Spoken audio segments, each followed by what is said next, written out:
अभिनंदन, आभार और बहुत बहुत स्वागत है दोस्तों रियल न्यूज़ नाम के इस न्यूज़ वाले यूट्यूब चैनल पर।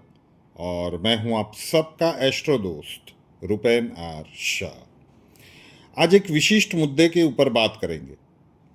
पूरी जगह पे अगर खबरें छाई हुई है तो वो गल्फ कंट्रीज़ की छाई हुई है कि ईरान और अमेरिका के बीच में क्या होगा, युद्ध कितना बढ़ेगा, स्ट्रेट ऑफ हॉर्मुज खुलेगा या नहीं, तेल के भाव कितने बढ़ेंगे घटेंगे, क्या कुछ स्थितियां बनेगी।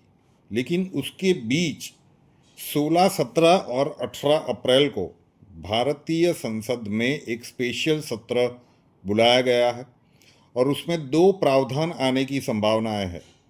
पहला कि जो लोकसभा की सीटें अभी 543 है उसको बढ़ाकर 816 करने का एक प्रपोजल है, क्योंकि देश की आबादी बढ़ गई है और हर एक कंस्टिट्यूंसी में आबादी इतनी ज़्यादा हो गई है कि संभवतः एक मेंबर ऑफ पार्लियामेंट जो सांसद है उसके लिए उस क्षेत्र को संभालना, उसे मैनेज करना लॉजिकल नहीं लग रहा है।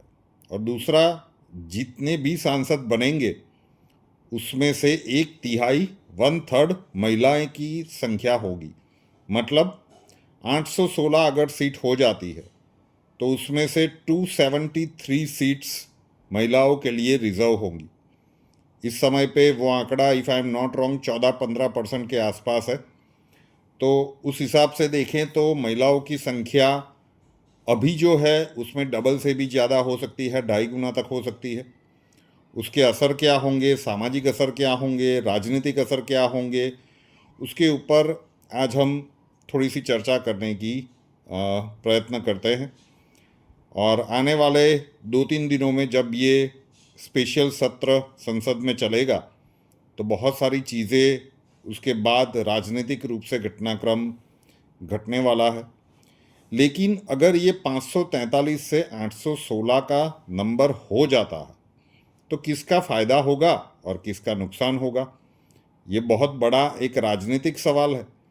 क्योंकि अगर हम सांसदों की संख्या बढ़ा रहे हैं तो राजनीतिक दृष्टिकोण देखना आवश्यक बनता है। नए सांसद आएंगे, उनका रिप्रेजेंट जो अपने आप को रिप्रेजेंट करेंगे तो चैलेंजेस भी बढ़ेंगी। सांसद के लिए वो एरिया अब कम होगा अगर ये एप्लीकेबल हो जाता है तो उतने ही क्षेत्रों में वो जो चुनौतियां देखेंगे वो संसद के माध्यम से देश के सामने रखने का प्रयत्न करेंगे। तो लॉन्ग टर्म इसका इफ़ेक्ट क्या होगा, ये कोई छोटा मोटा बदलाव नहीं है। अभी तक भारतवर्ष में इसके ऊपर कभी कभार बात हुई थी, लेकिन ऐसा कहा जा रहा है कि ये जो स्पेशल सत्र बुलाया जा रहा है उसमें बहुत ही प्रबल संभावनाएं हैं कि इसके ऊपर ही बात की जाएगी।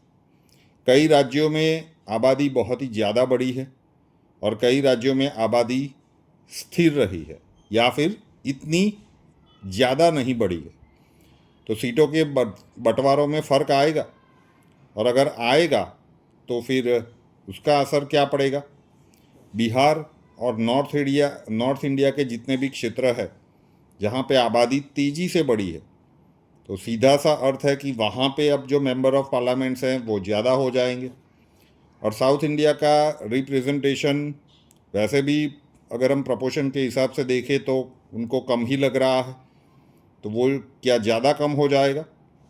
और अगर ऐसा होता है तो राजनीतिक समीकरण को समझना होगा, क्योंकि महिलाएं 1/3 रहेगी रिजर्वेशन में तो उनका नंबर बढ़ने वाला है। और वो किन मुद्दों के ऊपर बात करेंगी, health, education, safety, welfare, women welfare. अभी टीसीएस में जो कांड हुआ, इस प्रकार की स्थितियां घटेगी जब एक लिमिटेड अमाउंट ऑफ पॉपुलेशन के ऊपर एक मेंबर ऑफ पार्लियामेंट होगा तो ये सारे मुद्दे महिला सांसद उठाएंगी, पारिवारिक मुद्दों को उठाएंगी, तो वो बहुत सारी चीज़ें होंगी। लेकिन जो सबसे बड़ा प्रश्न उठ रहा है वो नॉर्थ इंडिया और साउथ इंडिया का हमें लग रहा है। क्योंकि हमेशा से आप देखिए भारत के इतिहास में मोस्टली जो प्राइम मिनिस्टर बनते थे वो नॉर्थ इंडिया से ही बनते थे। अभी भी देश के प्रधानमंत्री नरेंद्र मोदी जी गुजरात से आते हैं, लेकिन चुनाव उत्तर प्रदेश से लड़ते हैं। तो उनकी भी जो क्षेत्र है वो उत्तर प्रदेश ही है। तो आप जो नई सीटें बनाएंगे पॉपुलेशन के आधार पर बनाएंगे, तो नॉर्थ इंडिया और बिहार की सीटें बहुत तेज़ी से बढ़ने वाली है। तो नॉर्थ और साउथ का ये जो असंतुलन है वो तो और बढ़ जाएगा। तो फिर आप इसे किस प्रकार से एड्रेस करेंगे, ये एक बहुत बड़ा राजनीतिक सवाल बनेगा। और जो साउथ की पार्टियां हैं वो इसे क्या स्वीकार करेगी। और 33% सीटें जो महिलाओं के लिए आरक्षित है, उसमें से बहुत सारी सीटें SC/ST कैटेगरी में आरक्षित है।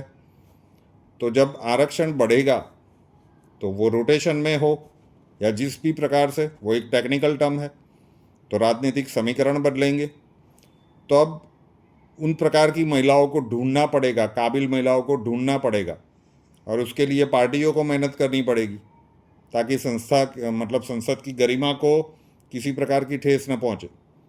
उस प्रकार की महिलाओं को ढूंढना और उस प्रकार के ऑर्गेनाइजेशन में उनको जोड़ना, उसके संबंधित कार्यक्रम बनाना एक बहुत बड़ा एजेंडा होने वाला है, एक बहुत बड़ा मनोमंथन होने वाला है बीजेपी और कांग्रेस के लिए।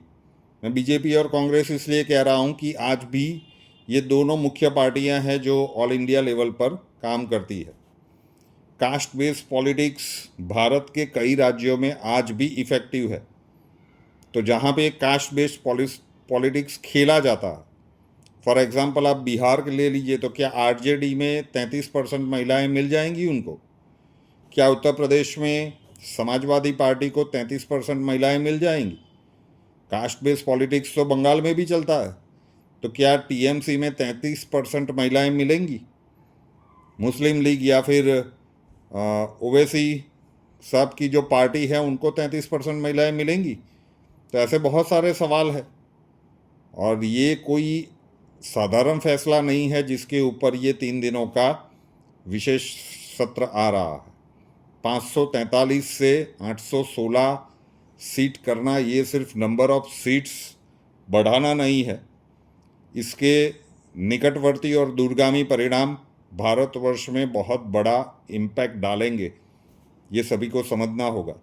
बहुत सारी नई अपॉर्चुनिटीज़ बनेगी, बहुत सारे लूप होल्स को कवर भी कर पाएंगी सरकार, लेकिन बहुत सारी नई चुनौतियां भी आएंगी इस स्ट्रक्चर को लागू करने में। इलेक्टोरल कंपटीशन भी बढ़ेगा। छोटे छोटे जो एरिया है वहाँ पे लॉबिंग ज़्यादा मुश्किल हो जाएगी, ठीक है ना। लॉबिंग तो अभी भी चलती है, किसको टिकट मिलना चाहिए, किसको टिकट नहीं मिलना चाहिए। तो बहुत सारी चीज़ें उस प्रकार से भी बदलने वाली है।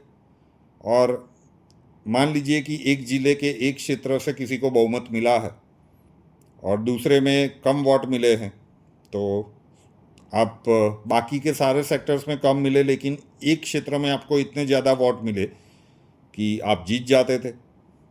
ऐसे भी बहुत सारे एग्जाम्पल है। तो अब जो डीलिमिटेशन होगा, वहाँ से जो इक्वेशन बदलेगा, तो बहुत सारे समीकरण बदलेंगे हार जीत के। महिलाओं की आवाज़ सशक्त होगी। 1/3 नंबर ऑफ अगर पार्लियामेंट के जितने भी सदस्य हैं उसमें महिलाएं होंगी, तो महिलाओं को अब नज़रअंदाज नहीं कर पाएंगे, नहीं तो आप बिल ही पास नहीं करवा पाएंगे, संसद में हंगामा होगा। तो 543 से 816 ये सिर्फ एक नंबर नहीं है, इससे भारत की राष्ट्रीय राजनीति, उसके बाद राज्य की राजनीति और इवन जो पंचायती चुनाव होंगे वहाँ पे भी महिलाओं की आवाज़ सशक्त बनेगी। तो क्या पंचायती स्वराज की जो इलेक्शंस होते हैं लोकल बॉडीज़ के, ग्राम पंचायत के, वहाँ पे भी 33% महिलाएं हर पार्टी को मिल जाएगी। आपको उन्हें रखना पड़ेगा, और अगर नहीं रखेंगे तो उनका पूरी तरह से अगर उनके मुद्दों का समाधान नहीं करेंगे तो आप वहाँ पे भी कोई बिल पास नहीं करवा पाएंगे। तो ये जो 3 दिनों का सत्र है, ये हम अगर हमारे देश की बात करें तो एक बहुत बड़ा भविष्य के लिए एक प्रस्ताव लेकर आ रहे हैं। अब देखना होगा कि 16, 17, 18 को सरकार ये प्रस्ताव रखती है, तो जो विपक्षी पार्टियां हैं उनका इसके ऊपर क्या मंतव्य रहता है, किस प्रकार से वो रिएक्ट करते हैं। लेकिन सरकार तो प्रतिबद्ध है।